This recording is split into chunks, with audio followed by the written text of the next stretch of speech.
dnevu slovenske zastave, ki smo ga obeležili 7. aprila, je v četrtek v geometričnem središču Slovenije potekala tradicionalna proslava, kjer je bila slavnostna govornica, predsednica države Nataša Pirc Musar.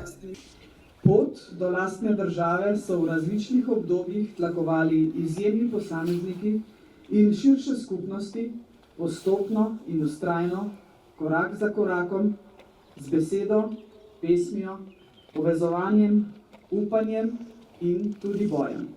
Želim si, da bi se žar dobrota in toplina vaših src, ki jih čutimo tu v osrčju Slovenije, širil na vse konce sveta v upanju na miroljubno reševanje sporov, spoštovanje človekovih pravic in razumevanje med narodi.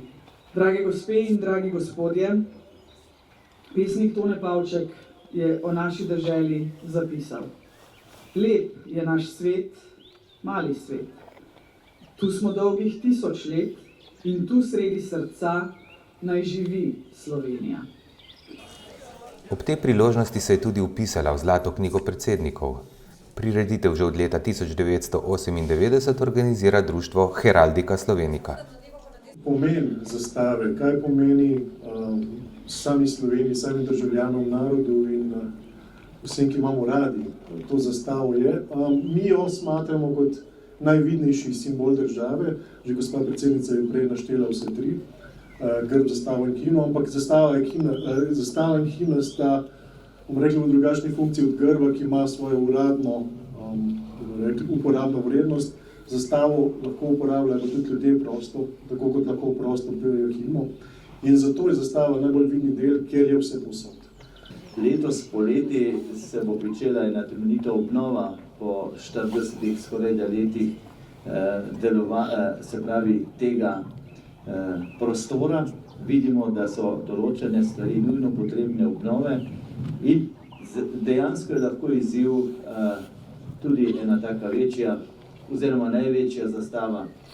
Predvsem pa mislim, da je zelo pomembno, da imamo spoštovanje do slovenske zastave in da smo ponosni na slovensko zastavo. Naše društvo je pripravilo ta protokolarni program, ko se predsedniki vpišejo v knjigo predsednikov. 4 predsedniki so se vpisali, vi pa ste prva predsednica, ki se boste podpisala v našo knjigo in kot je Prešeren rekel, Bog živi nas Slovenke, prelepe žlahtne rožice, ni take je mladenke, kot naše je prvi dekle.